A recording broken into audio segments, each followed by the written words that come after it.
Alkandar present.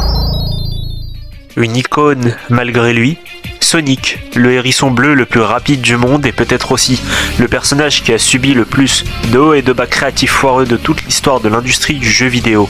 Un jour, c'est une icône rebelle qui mougou Mario et le lendemain, c'est un fangame glauque avec du sang qui sort des yeux. Sonic, c'est un peu comme ce pote d'enfance que t'as pas revu depuis le collège et quand tu le recroises, il devient coach crypto et te propose des NFT de Shadow et des nudes de Rouge the Bat.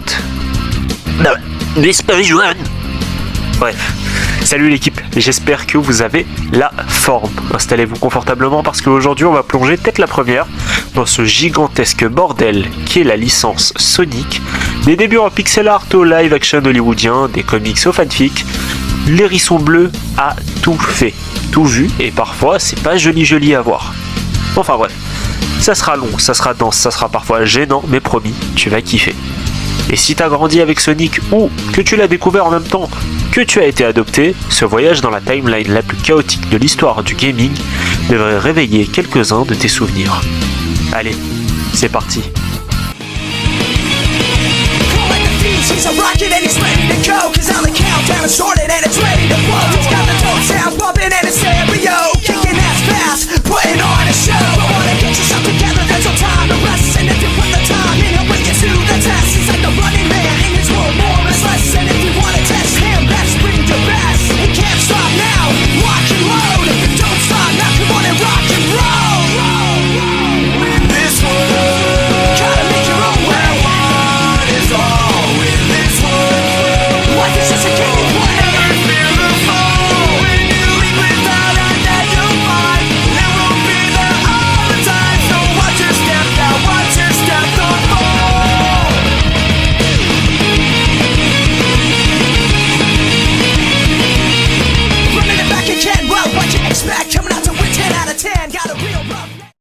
« 1991.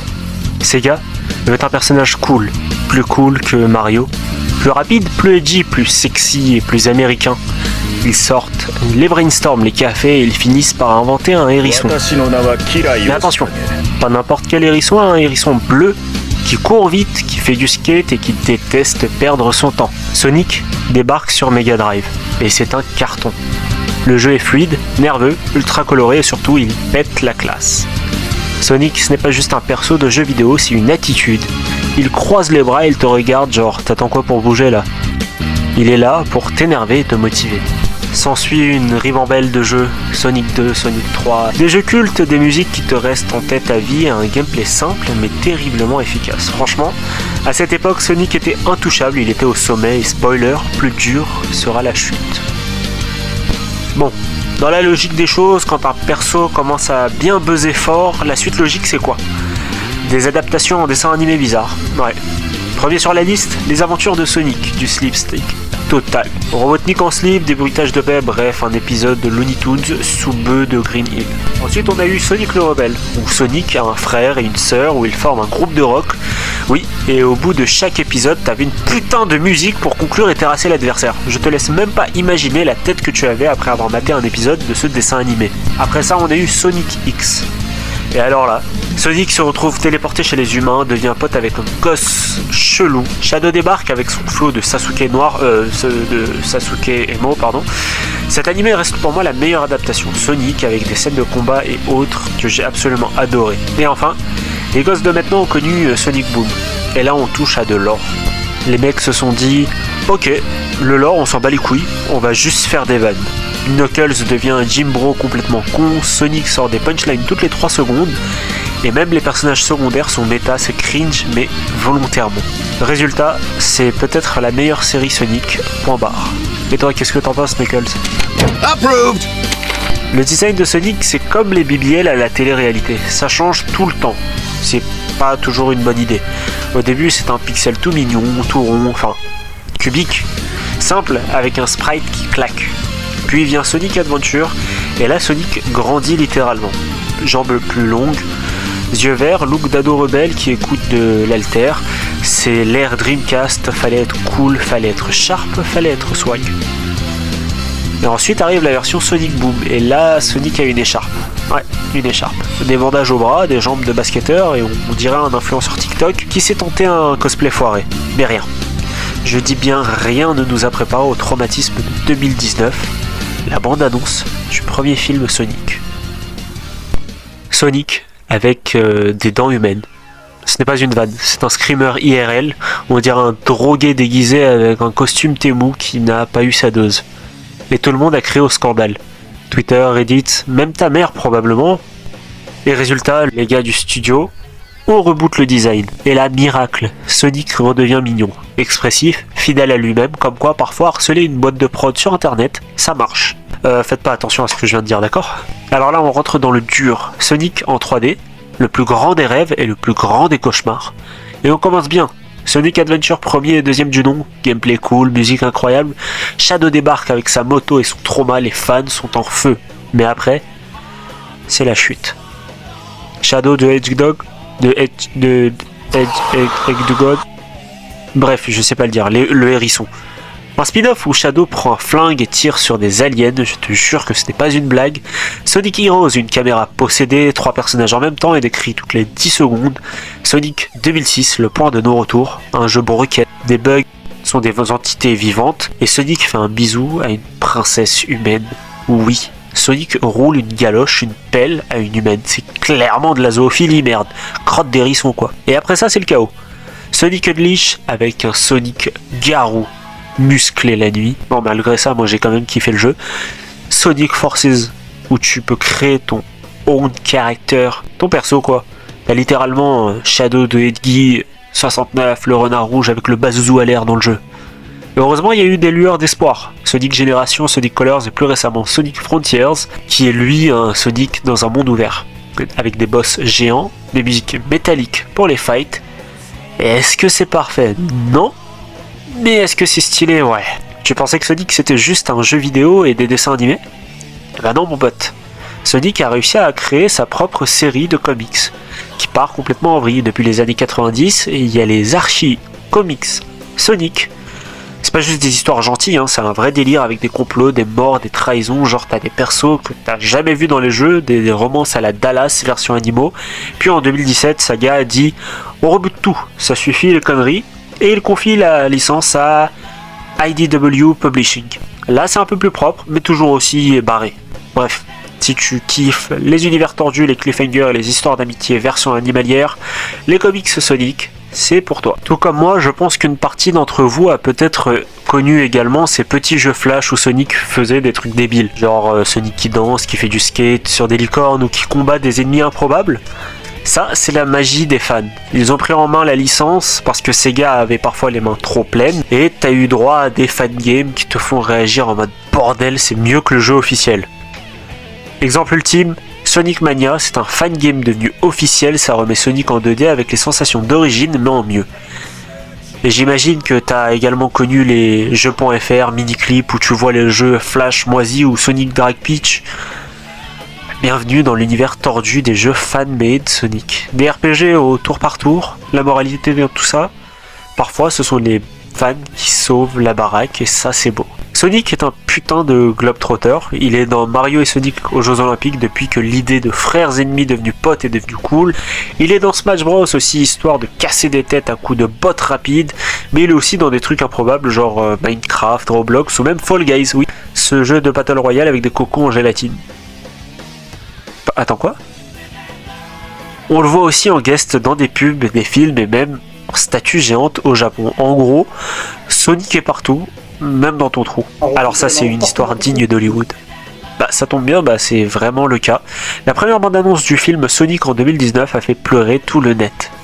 Le design, les dents humaines, bref, une horreur. On avait plus peur d'un hérisson mutant que d'un hérisson rapide. Le studio a paniqué, a pris du recul et on refait le design de Sonic. Résultat, un film drôle, rythmé, avec Jim Carrey en Robotnik qui envoie du lourd. Le film a cartonné, une suite est sortie avec Idris Elba en Knuckles et le troisième il est déjà sorti également, incarné par fucking Keanu Reeves. Qui aurait cru que Sonic, le personnage qui a tout foiré, deviendrait une franchise ciné à 1 milliard? Moi j'avais clairement perdu espoir. Sonic c'est un peu comme ce mec qui a fait des conneries par-ci par-là mais dont tu sais que t'auras jamais vraiment envie de le laisser tomber. Avec Sonic Frontiers, on a eu un vent de fraîcheur, une open world, des combats stylés, une ambiance un peu sombre. C'est pas parfait, il y a encore des bugs et le gameplay est parfois bancal, mais Sonic trouve qu'il peut toujours avancer même en trébuchant. Avec Netflix, les films et les fans sont toujours là, Sonic est loin d'avoir dit son dernier mot et franchement ça fait du bien. Alors, pourquoi on aime Sonic malgré tout ? Parce que ce n'est pas qu'un jeu, c'est une aventure chaotique, drôle, pleine de fails et de réussites. Sonic, c'est un symbole. Celui d'une icône qui refuse de mourir, qui s'adapte, qui casse les codes, qui casse les couilles. C'est un hérisson qui court toujours, même quand on l'a laissé tomber. Et ça, c'est beau. Alors la prochaine fois que tu joues à Sonic, pense à tout ça, à toutes ces années de galère, de réussite, de what the fuck et de sang.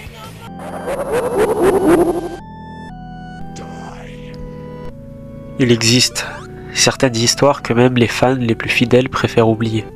Des histoires d'un autre genre nées non pas dans ce studio, mais dans les recoins sombres d'internet. Sonic.exe fait partie de celle-là. Un jeu, un fichier, un .exe. Derrière ce nom anodin se cache un mythe numérique, un cauchemar en 16 bits, et si vous n'en avez jamais entendu parler, restez mais baissez un peu la lumière. 2012. Un utilisateur poste une histoire sur un forum obscur de creepypasta. Le récit est simple. Un adolescent reçoit un colis. Pas d'expéditeur, à l'intérieur un CD, sans étiquette, juste un mot, écrit au marqueur, Sonic.exe. Curieux, il insère le disque. Le jeu démarre, écran titre classique, mais un détail cloche. Les yeux de Sonic sont noirs, avec des pupilles rouges sanglantes, et son sourire n'est pas celui d'un héros. Le jeu commence et le joueur choisit Tails. La musique est absente. À la place, un bruit de souffle, lointain, grave. Tails avance dans un décor connu mais dévasté. Les fleurs sont fanées, le ciel est rouge, des animaux morts gisent au sol, leurs yeux sont vides, puis au fond de l'écran, Sonic apparaît. Mais il ne court pas. Il reste là, il regarde, il te regarde. Et quand il bouge enfin, il est trop rapide. Tails tente de s'enfuir, mais c'est trop tard. L'écran devient noir, des cris humains résonnent dans les haut-parleurs et un message s'affiche. Hello. Do you want to play with me? Hello. Do you want to play with me? Le joueur enchaîne, avec Knuckles plus robotique. Même déroulé, même issue. Une lente mise à mort, des rires déformés, des hurlements, une voix démoniaque. Le visage de Sonic devient de plus en plus inhumain à chaque séquence, jusqu'à ce qu'il ne reste qu'un fond noir avec ces mots tracés en rouge, I am God. Sonic.exe n'est pas un jeu classique, c'est un virus d'angoisse. Un morceau d'horreur injecté dans un souvenir d'enfance.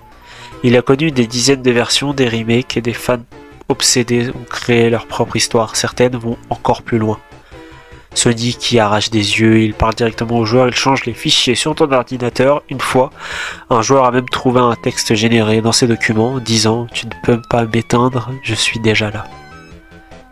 Avec le temps, Sonic.exe est devenu plus qu'un simple jeu amateur, il est devenu une légende urbaine numérique, une métaphore du héros d'enfance corrompu, une créature née du trop-plein de nostalgie et du vide laissé par l'attente. Aujourd'hui encore, certains disent que des versions interdites circulent sur le deep web, des copies plus sombres, qui s'installent sans autorisation et qui altèrent l'ordinateur et qui parfois parlent quand tu n'es plus devant l'écran. Sonic.exe n'est pas réel, du moins c'est ce qu'on aime se dire, mais au fond ce n'est pas le jeu qui fait peur, c'est ce qu'il représente. Une version tordue d'un héros que l'on pensait connaître. Cette vidéo touche à son terme, laissez un like, partagez, commentez, j'espère que vous aurez apprécié ce concept un peu de l'ombre et la lumière, l'aspect dark et l'aspect un peu plus mignon du personnage. En tout cas, n'hésitez pas à me dire en commentaire ce que vous en avez pensé, activez la cloche pour plus de contenu et nous on se retrouve pour une prochaine vidéo. Ciao ciao.